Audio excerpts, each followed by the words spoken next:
ese nyuma yo gutaha k'umuhanuzi William Marion Branham ninde umwami Imana yahaye gukomeza umurimo we? Matayo 24 umurongo wa 45 kugeza kwa 47. Nyuma y'aho mwene data Branham atashye, hari ubutumwa Imana yampaye. Tariki ya 2 Mata 62, wenda hari ubwo mutabyemera kubera ko ngaragara nk'umuntu uhoreje cyane. Ntabwo ndi umuntu udasanzwe, turi kimwe nkawe mwene data Joy, ariko hari ubukozi butandukanye bukagaragara kimwe imbere ya Kristo. Nta bantu b'ibihangange na bato, itandukaniro riri ku mpano umuntu ahabwa n'Imana gusa. Branham ari umuntu nkatwe, yari umuntu umeze nkanjye nawe. Yari se w'abana 4. Njye ubwanjye twaravuganye, twicaye ku meza amwe, yantwaye mu modoka, nicaye iruhande rwe. Yigeze kunsaba ko tujyana guhiga, ndetse hari igihe yansabye kubwiriza mu cyimbo cye.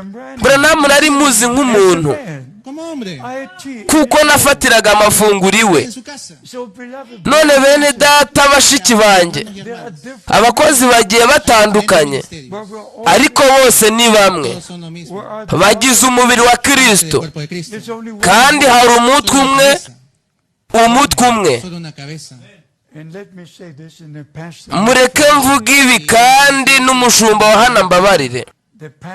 Umushumba si we mutwe, Yesu Kristo ni we mutwe. Umushumba afite inshingano zindi zidasanzwe, ariko si we mutwe. Yesu Kristo ni we mutwe, abandi bose turi ingingo z'umubiri wa Yesu Kristo. Noneho igihe umwami yampamagaraga muri ubu bukozi, nagiranye nawe imyimenyerezo y'agahebuzo kuri uwo munsi udasanzwe. Nasohotse muri uyu mubiri, ntabwo ndababwira inzira ki igikorwa cyanyuzemo yose. Numvise ijwi ry'umwami n'aya matwi yanjye, nk'uko muri kumvira ijwi ryanjye. Inshuro ya mbere byari mu kwa 2 Mata 62. Mu magambo magufi, narimo ndeba mu idirishya, nibwo byabaye. Ijwi ry'umwami ryaturutse hejuru ahagana iburengerazuba, mugaragu wanjye igihe cyo kunkorera muri uyu mujyi kizarangira vuba aha. Nzakohereza mu yindi mijyi kubwiriza ijambo ryanjye. Uwo mwanya naguye kuri tapi.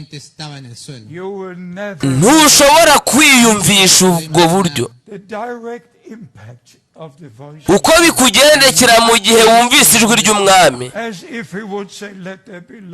Ni nk'uko yategetse ngo umucyo nubeho n'umucyo ukabaho.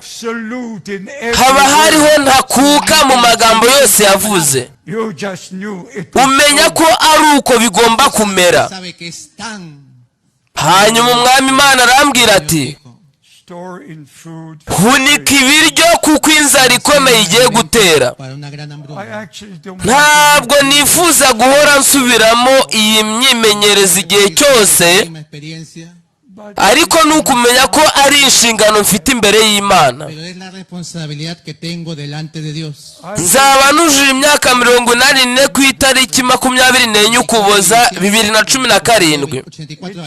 Ntabwo bikinyoroheye gukomeza gukora ingendo hirya no hino, ariko kubera ko mfite ubutumwa bw'Imana, ntegetswe gukomeza kugenda ukwezi ku kundi.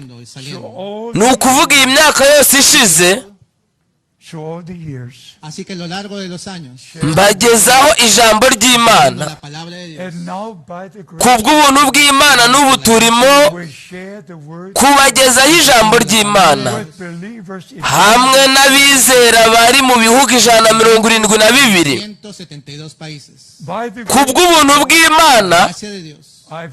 maze gukora kilometero zirenga miliyoni 12 ndi mu kirere.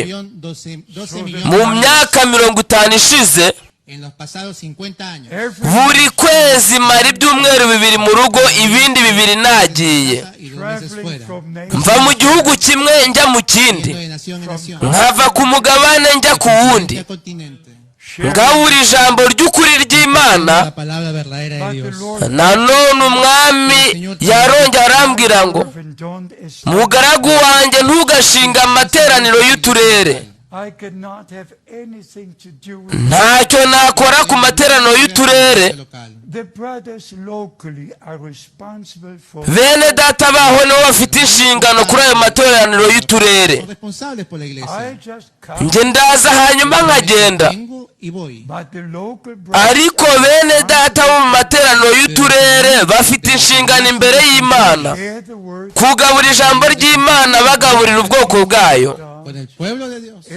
mu bihugu bitandukanye no mu mijyi inyuranye. Ciudades y naciones. Ese mushobora kongera gutekereza umwanya muto Un momento, si ko tariki ya 2 Mata 6/2 de 1900 ubwo umwami yari amaze kumpa ubutumwa bw'imbonankubone, misión directa. mu ijambo rya nyuma yarambwiye ati, Palabras que dijo fueron. mugaragu wanjye ntuzigere wandika ngo usohore ibitabo by'indirimbo, kuko icyo ari ikimenyetso cy'idini. Que es señal de denominación. Ese ibyo murabitekereza rwose?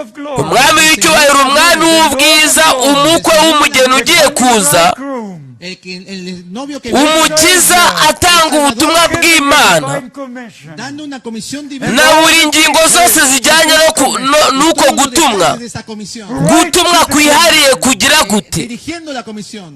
Ntukandike ngo usohore ibitabo by'indirimbo, kuko icyo ni ikiranga idini. Denominación.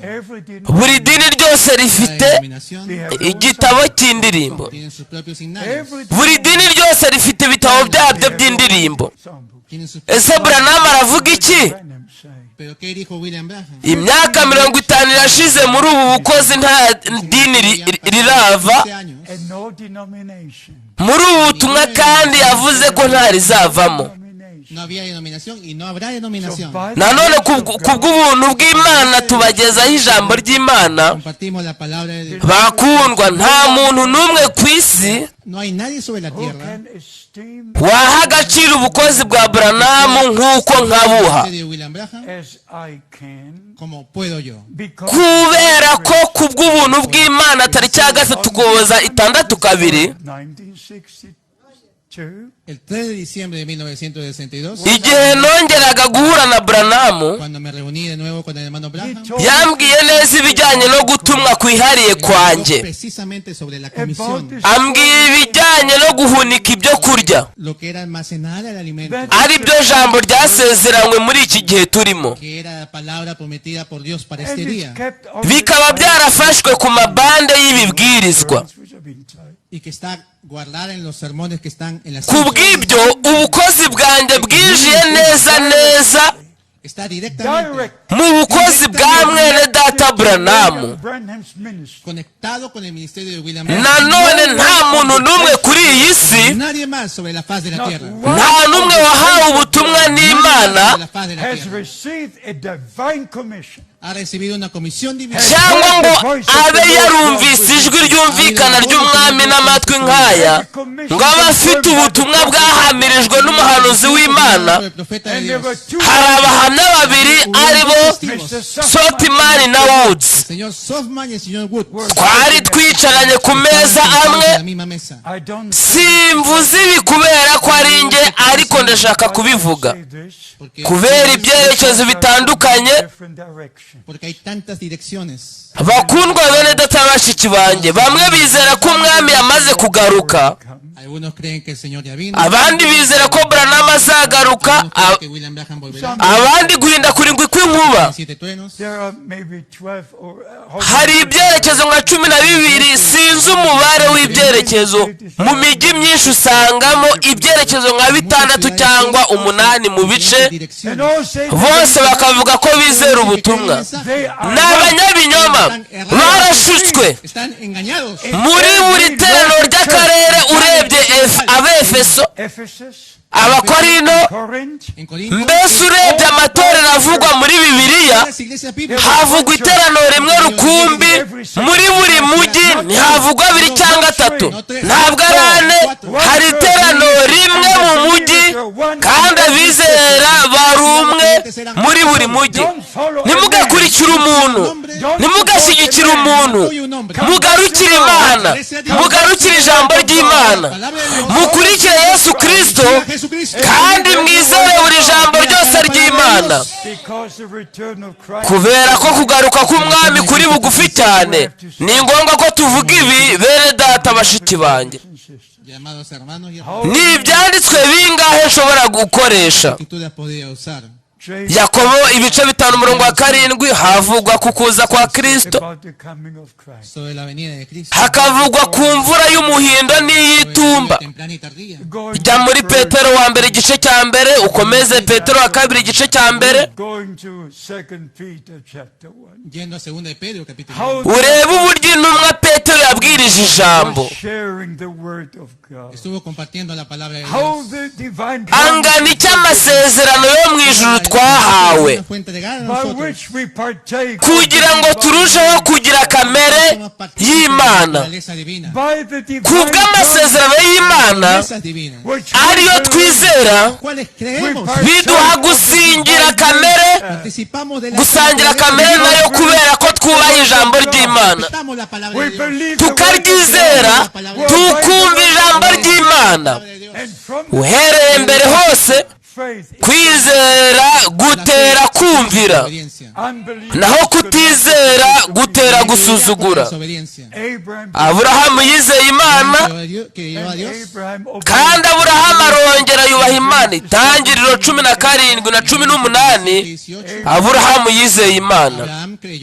Ese umwami yamubwiye iki? Ikindi gihe nk'iki cy'umwaka nk'uyu, umugore we azaba afite umwana w'umuhungu, kandi ibyo byarasohoye. Aburahamu yari yizeye. Aburahamu yari afite imyaka 100, Sara we yari afite imyaka 90. Igihe kirekire bategereje cyari cyegereje, kigeze cyane.